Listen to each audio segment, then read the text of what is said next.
A local registered sex offender may be the first to be held under new laws the legislature enacted in response to the murder of 8-year-old Cherish Periwinkle.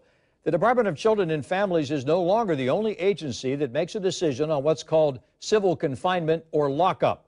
From now on, the state attorney's office can make that decision if prosecutors believe the person in question is still a threat to the public. Channel 4's Haley Winslow is joining us now live from the Duval County Courthouse downtown, where this offender will soon find out what's next for him. Haley? Tom Gates is in a civil confinement facility in Arcadia, which is in southwest Florida, but soon his defense attorney will be here, finding out if he's eligible for release. The state attorney's office has reviewed more than 250 sex offender cases since the law changed in July, and Thatcher Gates is the only one it has recommended to be placed in civil confinement. Dina Thompson, whose daughter Summer was murdered in 2009, calls this a step in the right direction. I think amen, and this is truly a day to celebrate because, again, our lawmakers and now the people who are put in charge of doing this are actually seeing cases of people who should not be on the streets.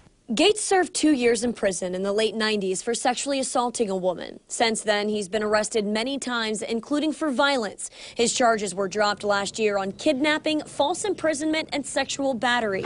Then in August, police locked him up for shoplifting. But the new law had already taken effect, so now Gates may not get out. Well, obviously, I'm always going to think like any of them shouldn't be out on the streets. They've proven that if they've done it once, they'll do it again. I mean, there is no rehabilitation for this. Before this new law, the Department of Children and Families recently released 2 sex offenders who went on to be charged with murder, saying they did not meet the criteria to be considered a sexually violent predator.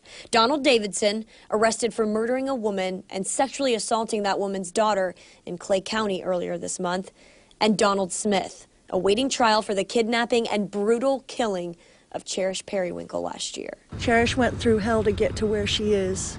Now these girls' mothers relive the horror every day. But they're hoping with the state attorney's office helping call the shots, they can keep more violent sex offenders locked up indefinitely. It's Christmas time, and it's always really, really hard at Christmas time because everyone's supposed to have all their little ducklings, and I don't.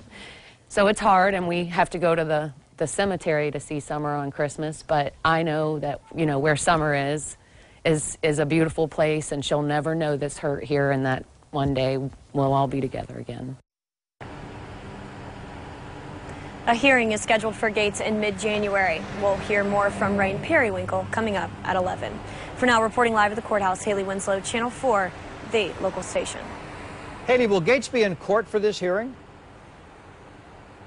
Tom, no, he won't, but he may be able to watch it from closed-circuit television at his facility in Arcadia.